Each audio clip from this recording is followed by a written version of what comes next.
अस्सलाम वालेकुम everyone, welcome to the Phoneworld live. This is Saad Ahmad. इस वीडियो के अंदर ना मैं कोई अनबॉक्सिंग करूंगा ना ही मैं कोई रिव्यू करूंगा, बल्कि this video is a bit special क्योंकि इस वीडियो के अंदर मैं अपना first hand experience with the Samsung A72 आपके साथ शेयर करूंगा क्योंकि I have been using this phone from almost a month और एक मंथ के अंदर इसको as a daily driver use करने के बाद मेरा क्या एक्सपीरियंस रहा इसके साथ, क्योंकि इसके अंदर मैंने कुछ कॉन्स भी टू बी ऑनेस्ट फील किए हैं जो कि आई थिंक इम्प्रूव हो सकते हैं क्योंकि प्रॉबली आई थिंक वो सॉफ्टवेयर बग्स हैं। उसके अलावा कुछ बहुत अच्छे प्लस पॉइंट्स भी मैंने इसके फील किए।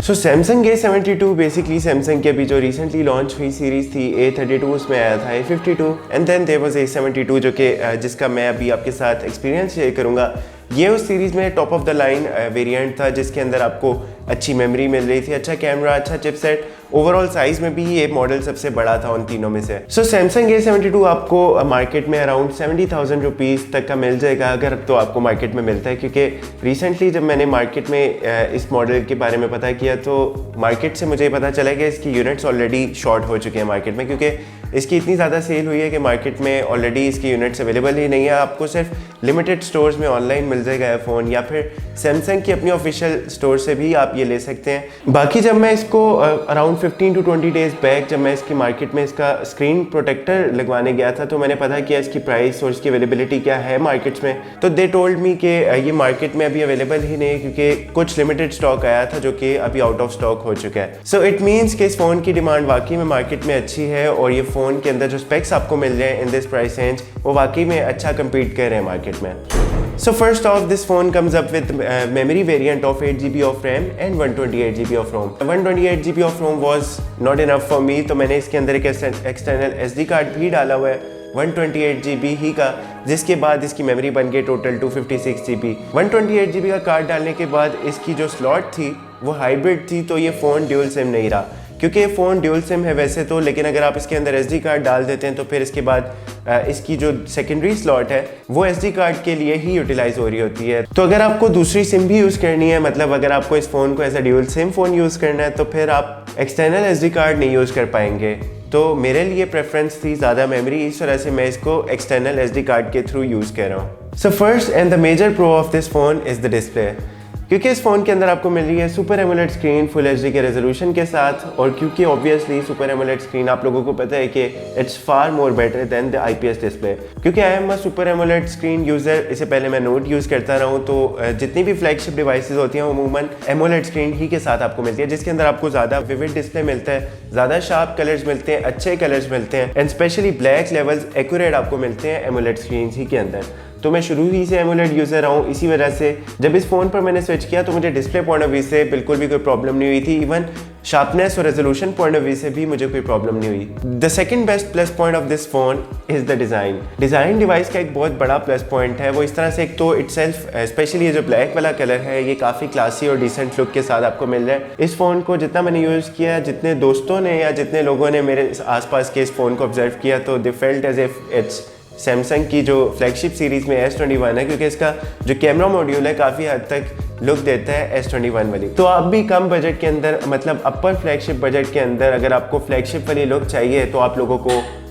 फर्स्ट लुक में डिसीव कर सकते हैं कि I bought a Samsung flagship phone, क्योंकि टू बी ऑनेस्ट एक लुक में बिल्कुल भी कोई जज नहीं कर पाएगा कि वाकई में फ्लैगशिप फ़ोन है या फिर Samsung का कोई अपर मिड रेंज लेवल का फ़ोन है। डिवाइस के डिज़ाइन और हैंडलिंग पॉइंट ऑफ व्यू से फ़ोन थोड़ा सा आपको बड़ा शायद फील हो, क्योंकि मुझे एटलीस्ट ये phone handling point of view से मुझे तो कोई प्रॉब्लम नहीं, क्योंकि मैं शुरू ही से नोट यूज़र हूँ और मुझे बड़ी स्क्रीन ज़्यादा, आई प्रेफर बिगर स्क्रीन। तो आप में से वो लोग जो कि छोटी स्क्रीन के फ़ोन यूज़ करना पसंद करते हैं, आई थिंक उनके लिए फ़ोन थोड़ा सा उनको बड़ा लगेगा। स्पेशली कुछ लोग कंप्लेन करते हैं कि पॉकेट में फ़ोन को मतलब बहुत ज़्यादा टाइट नहीं होना चाहिए, तो ये फ़ोन थोड़ा सा ज़रूर पॉकेट में आपको टाइट होगा, क्योंकि हैंडलिंग पॉइंट ऑफ व्यू से ये वेट्स में भी थोड़ा सा ज़्यादा है और लेंथ में भी थोड़ा सा ज़्यादा है। The third best point of this phone are the cameras, क्योंकि मैंने अपने रिव्यू में भी बताया था कि Samsung ने इस सीरीज़ में स्पेसिफिकली कैमरा और डिज़ाइन पर काफ़ी ज़्यादा फोकस किया है, और स्पेशली कैमराज। इससे पहले बैक कैमराज तो Samsung के आपको इस प्राइस रेंज के अंदर अच्छे मिल जाते थे, लेकिन फ्रंट कैमरा पर उस तरह से Samsung ने कभी इतना फोकस नहीं किया था इतनी प्राइस में। तो इस फ़ोन के अंदर to be honest I was not expecting कि फ्रंट कैमरा की परफॉर्मेंस भी इतनी ज़्यादा अच्छी होगी, जो कि इस फ़ोन के अंदर मैंने फील की। लो लाइट के अंदर भी ना सिर्फ बैक कैमरा के थ्रू बल्कि फ्रंट कैमरा भी अच्छी सेल्फीज लेता है और अच्छी वीडियोस बनाता है। एनीवन कैमरा लैग जो आप अक्सर फील करते हैं स्पेशली फोटो मोड में, स्पेशली जब आप लो लाइट के अंदर कैमरा को यूज़ कर रहे होते हैं फ्रंट कैमरा, तो बिल्कुल भी मैंने कैमरा लैग नहीं फील किया, जो कि अक्सर अगर थोड़ी सी लाइट कम होती है तो कैमरा थोड़ा सा शटरी होना शुरू हो जाता है। हर लाइटिंग कंडीशन में मैं इसके कैमरा से सेटिस्फाइड था। एंड बैक कैमरास की अगर बात करें तो मैंने अपने रिव्यू वीडियो के अंदर भी डिटेल में इसकी कैमरा सैंपल्स को अच्छे से एक्सप्लेन किया था। इसके अंदर भी आप कैमरा सैंपल से अंदाज़ा लगा सकते हैं कि इवन लो लाइट के अंदर इसकी नाइट मोड में स्पेशली जो परफॉर्मेंस थी वो काफ़ी कमाल की थी, क्योंकि कलर एक्यूरेसी लाइट्स इतने अच्छे से कैप्चर कर रहा था। और क्योंकि फ़ोन का जो कैमरा है वो लो लाइट अपर्चर के साथ आपको मिल रहा है, तो लो लाइट में काफ़ी अच्छी परफॉर्मेंस थी इसकी। और ना सिर्फ फोटोज़ के अंदर बल्कि वीडियोज़ के अंदर भी इस फ़ोन की लो लाइट परफॉर्मेंस काफ़ी ऑन पॉइंट थी। और वीडियोज़ में इवन अगर आप रेजोल्यूशंस की बात करें तो इसका फ्रंट कैमरा भी 4K तक की रिकॉर्डिंग सपोर्ट कर रहा था। बैक कैमरास तो इसके करते ही हैं, लेकिन फ्रंट कैमरा भी इसका 4K रेजोल्यूशन सपोर्ट करता है। The fourth biggest selling point of the phone is the battery, क्योंकि फ़ोन को जितना मैंने भी यूज़ किए हैं इस एक महीने के अंदर तकरीबन 5500 mAh की बैटरी है, लेकिन स्टिल एक महीना हो गया इसको यूज़ करते हुए। मैं इसको रेगुलरली यूज़ करता हूँ मल्टीमीडिया के साथ, इवन डाटा ऑन करके भी इसके अंदर एक दिन तो बहुत इजीली आप इसको, क्योंकि मैं अक्सर फ़ोन को 80% चार्ज करके भी अगर घर से निकलता हूँ सुबह को, तो पूरा दिन यूज़ करने के बाद रात को जब मैं घर वापस जाता हूँ इवन मल्टीमीडिया डाटा के साथ, तो स्टिल मेरे फ़ोन के अंदर 30-40% बैटरी रिमेनिंग होती है। तकरीबन 30% अगर बैटरी होती है तो मैक्सिमम 1 घंटा सवा घंटे के अंदर आपका फ़ोन फुली चार्ज कर देती है। और एक फुल चार्ज के साथ आप इसके अंदर एक दिन तो मतलब बिल्कुल बहुत इजीली निकाल सकते हैं, 2 दिन तक भी आप बहुत इजीली निकाल सकेंगे। बट यस, क्योंकि मैं एज सच कोई बहुत ज़्यादा हार्डकोर गेमिंग नहीं करता फ़ोन के अंदर, हाँ डाटा बहुत ज़्यादा यूज़ करता हूँ, social media applications regularly use कर रहा होता हूँ, लेकिन अगर आप लोग इसके अंदर रेगुलरली गेमिंग करेंगे तो हो सकता है आपका 2 दिन का यूजेज एक दिन में आ जाए, मतलब आप अपने फ़ोन को फुली चार्ज करके एक दिन तक गेमिंग के साथ निकाल सकेंगे। एंड यस, गेमिंग से याद आया, क्योंकि मैं सच कोई बहुत ज़्यादा हार्डकोर गेमिंग नहीं करता फ़ोन्स के अंदर, तो फ़ोन के अंदर जो चिपसेट है वो परफॉर्मेंस पॉइंट ऑफ व्यू से आपको कोई इशू नहीं देने वाला, क्योंकि मैं इसके अंदर रेगुलरली मतलब स्विचिंग भी कर रहा होता हूँ एप्लीकेशंस के दरमियान, social media applications, YouTube, Facebook, Instagram, सारी एप्लीकेशंस को मैं regularly at a time use कर रहा होता हूँ। तो नॉर्मल डेली यूजेज में उन एप्लीकेशंस में मुझे ऐसा बिल्कुल भी ज़ीरो प्रॉब्लम्स आए। एंड इवन गेमिंग में भी मैंने इसका जब PUBG का टेस्ट किया था तो आप इसको PUBG में HDR ग्राफिक्स के साथ खेल सकेंगे, लेकिन आप उसको अल्ट्रा HDR पर नहीं खेल सकेंगे, क्योंकि फ़ोन के अंदर जो चिपसेट आपको मिल रहा है वो अच्छा चिपसेट है, गेमिंग के लिए भी अच्छा है, लेकिन when it comes to flagship chipsets जिसमें स्नैपड्रैगन 885 के चिपसेट, 886 के चिपसेट्स आ जाते हैं, तो वो क्योंकि इसके अंदर आपको नहीं मिल रहा, तो आप फ्लैगशिप लेवल की गेमिंग परफॉर्मेंस इसके अंदर एक्सपेक्ट नहीं कर सकते। लेकिन यस, अगर आप डेली यूजेज के अंदर सोशल मीडिया एप्लीकेशन जैसा मैं बहुत ज़्यादा यूज़ करता हूँ, तो उसके अंदर अगर आप लोग यूज़ करेंगे तो आपको कोई भी प्रॉब्लम नहीं होगा। So now let me tell you the cons जो कि मैंने इस फ़ोन के फील किए, जो कि थोड़े बहुत ड्रॉबैक्स थे, जो कि बहुत ज़्यादा बड़े कोई इश्यूज़ नहीं थे, इग्नोरेबल थे, लेकिन आई थिंक ये सारे सॉफ्टवेयर बेस्ड बग्स थे, जो कि आई थिंक सॉफ्टवेयर जैसी अपडेट आएगा तो उसके बाद ये सारे फिक्स हो जाएंगे। So the first con that I felt after using this phone for a month was कि अक्सर जब आप अपने फ़ोन को ऑटो रोटेट पे करते हैं, अगर आप कोई भी एप्लीकेशन को लैंडस्केप मोड पर यूज़ करना चाहेंगे तो ऑटोमेटिकली जो आपके स्क्रीन के बॉटम में एक छोटा सा आइकन आता है, वो इस फ़ोन के अंदर मैंने फील किया कि वो अमूमन पहली बार में नहीं आता। मतलब जैसे ही आप अपने फ़ोन को रोटेट करते हैं तो मुझे अपने फ़ोन को 1-2 बार कंसिस्टेंटली मतलब लैंडस्केप पर, पोर्ट्रेट पर स्विच करना पड़ता है, उसके बाद जाकर वो आइकन आता है, जिसके बाद मैं अपने फ़ोन के डिस्प्ले को रोटेट कर पाता हूँ। तो आई थिंक जो इसका रोटेशन का सेंसर है या तो वो इतना ज़्यादा स्ट्रॉन्ग नहीं है, या may be it's a software bug कि फ़ोन का सेंसर जो उनसे है वो इतनी जल्दी इसकी रोटेशन को सेंस नहीं कर पाता। लेकिन येस अगेन आई थिंक ये छोटा सा इग्नोरेबल एक बग है, जो कि again I think software update से फिक्स हो जाएगा। The second drawback that I felt of this phone was इसका प्रॉक्सिमिटी सेंसर, क्योंकि इस फ़ोन के अंदर आपको प्रॉक्सिमिटी सेंसर अंडर डिस्प्ले मिल रहा है, तो जिसकी वजह से स्पेशली जो व्हाट्सएप वॉइस नोट्स होते हैं, या इवन अगर आप कॉल पर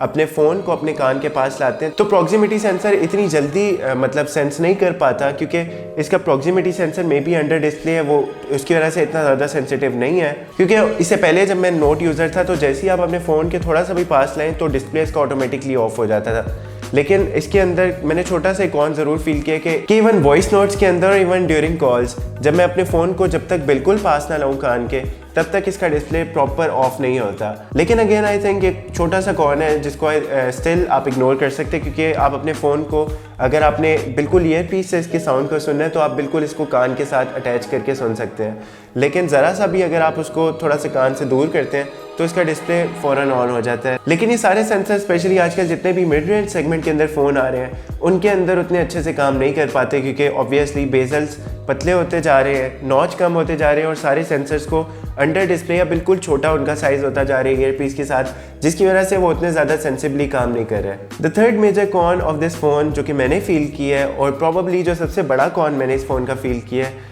वो इस फ़ोन का फिंगरप्रिंट सेंसर है। क्योंकि अमूमन हम रिव्यू वीडियो के अंदर फ़ोन को उस तरह से रेगुलर यूज़ नहीं कर रहे होते तो हम उसका फुल ऑन एक्सपीरियंस आपके साथ शेयर नहीं कर पाते, क्योंकि स्पेशली जब आप फ़ोन को नया स्टार्टअप करते हैं, फ़ोन को आप यूज़ कर रहे होते हैं, उसके सारे सेंसर्स अच्छे से काम कर रहे होते हैं, इसकी बैटरी अच्छे से काम कर रही होती है, तो तब मैंने जब इसको फील किया था इसका फिंगरप्रिंट सेंसर भी काफ़ी ज़्यादा तेज़ी से काम कर रहा था। लेकिन जब मैं इस फ़ोन को रेगुलरली यूज़ करने लगा हूँ तो इस फ़ोन का जो स्पेशली फिंगरप्रिंट सेंसर है अंडर डिस्प्ले आ रहा है, तो अगर बिल्कुल हल्की सी भी पोजीशन आपकी फिंगर की उस तरह से नहीं होती तो आपका ये फिंगरप्रिंट सेंसर आपको बहुत ज़्यादा तंग करेगा। स्पेशली मुझे तो अमूमन इतना ज़्यादा तंग करता है कि अगर 3-4 बार, स्पेशली आपको पता है 5 बार अगर फिंगरप्रिंट गलत दब जाए तो आपका फ़ोन 30 सेकंड के लिए लॉक हो जाता है। तो ये मुझे बहुत ज़्यादा तंग कर रहा था। और अमूमन आई थिंक जो अंडर डिस्प्ले फिंगरप्रिंट सेंसर आपको मिड रेंज कैटेगरी फ़ोन्स के अंदर मिल रहे हैं वो उस तरह से एफिशिएंटली काम नहीं करते, जिसकी वजह से मैं प्रेफर करता हूँ कि या तो साइड माउंटेड हो, बेशक फिजिकल फिंगरप्रिंट सेंसर हो लेकिन अंडर डिस्प्ले ना हो इतने बजट के अंदर, क्योंकि जो अंडर डिस्प्ले सेंसर है फिंगरप्रिंट के वो सिर्फ फ्लैगशिप फ़ोन्स के अंदर ही अच्छे से काम करते हैं। यहाँ पर स्पेशली इसका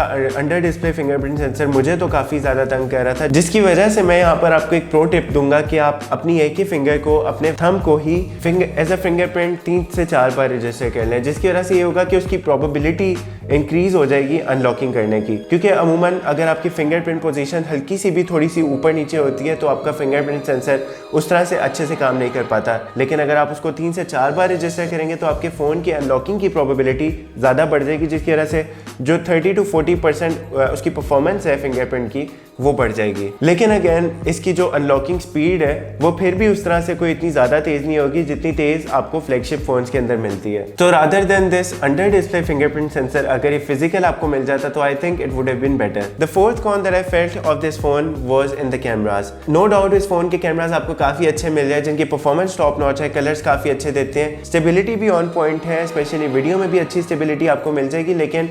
अल्ट्रा वाइड सेंसर पर जब आप अपने फ़ोन के कैमराज को शिफ्ट करते हैं तो अल्ट्रा वाइड कैमरा इसका EIS सपोर्ट नहीं करता। बल्कि एक मैंने बड़ी वियर्ड सी चीज़ नोटिस की है कि इसके अंदर जब आप नॉर्मल कैमरा यूज़ कर रहे होते हैं 1x जूम वाला, जैसे ही आप उसको वीडियो में अल्ट्रा स्टडी मोड पर शिफ्ट करते हैं तो वो ऑटोमेटिकली 1x वाले को 0.5x जूम वाले लेंस पर शिफ्ट कर देता है, जिसकी वजह से मुझे फील हुआ है कि इसका अल्ट्रा वाइड सेंसर है जो कि अल्ट्रा स्टडी मोड को सपोर्ट कर रहा होता है। लेकिन ऑनेस्टली उसकी भी जो स्टेडीनेस है वो उस तरह से बहुत ज़्यादा स्टडी नहीं कर पाता अगेन जितना उसको करना चाहिए, क्योंकि अमूमन इतनी बजट के अंदर जितने फ़ोन्स मैंने यूज़ किए उनके अंदर अल्ट्रा स्टडी मोड पर अगर आप स्पेशली अल्ट्रा वाइड सेंसर को यूज़ करेंगे तो वो एक्सट्रीम स्टेबिलिटी आपको प्रोवाइड करता है। लेकिन इसके अंदर अगर आप अल्ट्रा वाइड सेंसर यूज़ करें स्पेशली इन द वीडियोस तो उसकी स्टेबिलिटी उस तरह से कोई ऑन पॉइंट नहीं है। मतलब स्पेशली मैंने वीडियो रिकॉर्डिंग वाइल ड्राइविंग अगर मैं इसको यूज़ कर रहा हूँ तो उसके अंदर जर्क्स और शेकीनेस काफ़ी ज़्यादा है, जो कि आई थिंक नहीं होनी चाहिए थी, क्योंकि अल्ट्रा वाइड सेंसर को भी EIS सपोर्ट करना चाहिए था, जो कि इसके अंदर नहीं कर रहा। लेकिन I think it's a software based bug जो कि मैं एक्सपेक्ट कर रहा हूँ कि फ्यूचर में अगर सैमसंग इस फ़ोन का कोई अपडेट देता है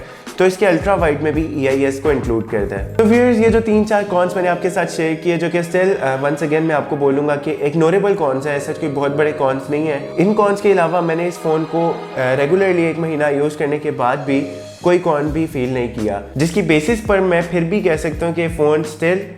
फिट्स इन दिस बजट, क्योंकि इस फ़ोन की स्पेशली जितने भी फीचर्स ये आपको प्रोवाइड कर रही है उनके बरक्स अगर इसके कॉन्स को देखा जाए तो कॉन्स बिल्कुल इग्नोरेबल हैं, बिल्कुल छोटे मोटे कॉन्स हैं या सॉफ्टवेयर बेस्ड कॉन्स हैं जो कि आई थिंक फिक्स हो जाएंगे सॉफ्टवेयर अपडेट्स के साथ। तो 1 महीना कंटिन्यूसली इस फ़ोन को यूज़ करने के बाद as a daily driver I was totally satisfied with the phone and I think you would be too. Other than these cons and pros, अगर आप लोग इस फ़ोन के बारे में कुछ भी पूछना चाहते हैं तो आप मुझसे कमेंट्स में पूछ सकते हैं। मैं अपनी पूरी कोशिश करूँगा कि आपके हर कमेंट को टाइमली रिस्पॉन्ड कर सकूँ। फिलहाल के लिए इतना ही, मुझे दीजिए इजाज़त। This is Saad Ahmad signing off. Take care, अल्लाह हाफिज़।